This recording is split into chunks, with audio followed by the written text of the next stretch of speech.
Hey guys, what's going on? Blaine back for another Netflix review, and today I'm going to be talking about Glass Onion.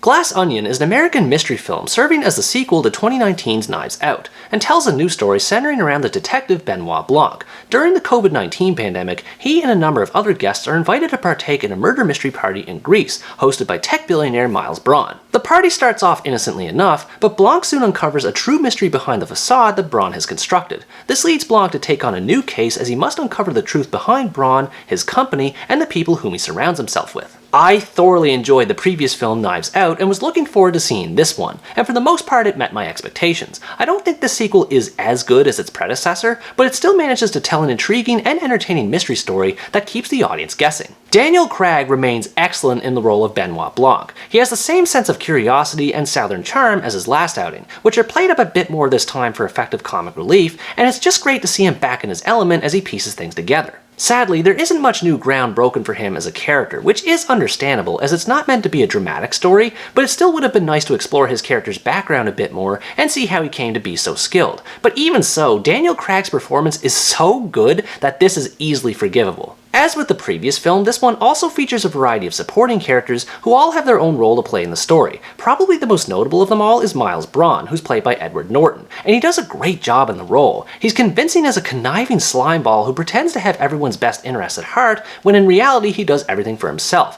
and Norton flaunts this persona to brilliant effect. There's a lot of commentary that can be attached to his character regarding the kind of effect that billionaires like him have on society at large, and how they can get away with so much wrongdoing. This kind of subtext makes the story that much more enjoyable, as Blanc does his best to figure out what Braun is really up to, and in how everyone else is connected to him. Speaking of everyone else, what makes them so fun to watch is how unique they all are. You've got Lionel the eccentric scientist, Claire the dirty politician, Duke the loose cannon and his model girlfriend Whiskey, Birdie the party girl along with her assistant Peg, and probably the most notable of all, Braun's former business partner, Andy. I won't go into detail with every character in this review, but I like the history that's explored between each of them. Pretty much all of them have some sort of history with each other that's gradually revealed over time, which both helps in making the characters more multidimensional and kept me invested to see all the threads they revealed and how they all connected to the mystery at hand. This being said, I felt like some characters were developed better than others. For example, characters like Birdie and Duke were fantastic. Their personalities are over the top, which fit the more comedic vibe this movie is striving for and make them more memorable, and they just feel better fleshed out as characters with how they pertain to the film's mystery. Conversely, others like Lionel and Peg didn't bring much to the story as a whole, and it's not necessarily that the performances are bad. Leslie Odom Jr. and Jessica Henwick are great in their roles, it's just that when it comes to everything that happens in the story, there's not a whole lot for them to do. But like I said earlier, despite some characters individually being better than others, all of them are fine and are much better when paired with other characters, because the movie takes time to unfold their individual relationships as well, which adds more layers to the mystery, and it's fitting considering the film's title. And this mystery, as with the previous film, serves as the core focus of the story, and I liked how it unfolded. Without giving too much away, it lives up well to its namesake, where the answers are pretty much right in front of the viewer, but it takes time for everything to come together and start making more sense. In this way, I enjoyed that it doesn't actually start off as a murder mystery per se, but clearly alludes to something bad having happened, and Blanc has to put things together along with the audience. This helps build suspense as the story progressed, and it was rewarding to see the suspense play out. There's a lot of teeny tiny little details throughout the story that can slip under the viewer's radar, but when they're revisited later on, they make sense with how they're connected to what happens.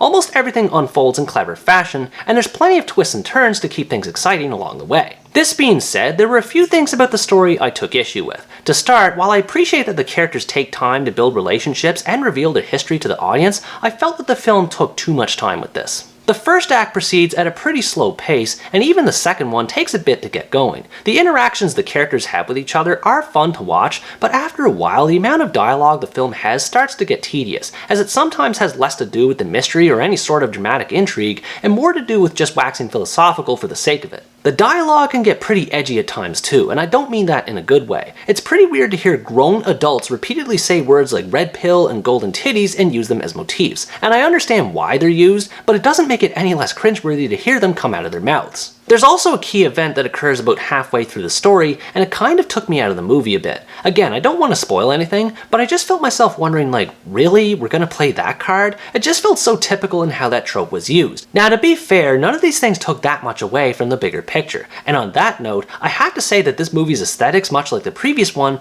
are fantastic. fantastic. The quality of the production design alone is outstanding, with the wealth-oriented set designs and fashionable clothes adding to the story and communicating the privilege that all of these characters live. On a technical level, this movie is just as fantastic as Knives Out was too. Clever editing techniques keep events proceeding at a steady pace once things get interesting, the cinematography is beautiful to look at and features some amusing camera angles here and there, and the soundtrack, holy crap is it awesome. I mean, it is just perfect in how it conveys this sense of tension and unease behind the events of the story. There's a lot of comic relief sprinkled throughout the movie to balance out the seriousness of the mystery that takes place, and most of it is good depending on your personal taste. I wasn't a big fan of the Daryl character who does nothing other than interrupt scenes, but the amount of witty dialogue exchanged between characters more than makes up for it. The funniest thing about the movie is how well it takes advantage of its billionaire private island setting. It just has this special kind of ridiculousness that you'd expect a loony billionaire to have, like a garden that sounds an alarm whenever someone lights a cigarette, a one-of-a-kind car on an island with no roads, or a bell that literally says, "Dong." The movie knows when to take itself seriously, and also when to have a good laugh, just as the previous film did. I know I've tended to compare this with Knives Out a bit throughout this review, and that's just simply due to the fact that they're so similar in presentation, which can be a good or bad thing depending on how you look at it. For me, it is a bit disappointing that it sort of plays things safe and continues in the same style as Knives Out without really expanding on the character of Benoit Blanc in any major way, but on the other hand, the same style works so well and Blanc's personality is so fun to watch that I don't really mind, at least for now until the third movie comes out. I will say that the payoff behind the mystery didn't blow me away like I thought it would. I found it was fairly easy to predict early on who the major culprit would be, but the finale following the big reveal was amazing. It's a huge disruption event that ties well with the theme of the story surrounding the corruption of wealth, and it's a blast for the movie to go out on, quite literally. Overall, Glass Onion is a fun mystery movie that doesn't really do anything different from its predecessor, but it still succeeds in the same vein. If you like mystery movies and or have been excited for a follow-up to Knives Out, this movie will definitely appeal to you. The novelty from the first one is kind of worn off now with this entry, but I still had a great time watching it. With a third movie coming in the future, I'm excited to see what direction Rian Johnson will take with Benoit Blanc and his future cases going forward. What did you think about this movie? Did you think it was a worthy sequel to Knives Out, or do you think Knives Out was better by comparison? Let me know in the comments below. Anyways guys, that's going to wrap up my review of Glass Onion. Thanks for watching this video, I hope you enjoyed it, and as always stay tuned for the next part, where next time I review the Polish comedy A Night at the Kindergarten. Bye bye!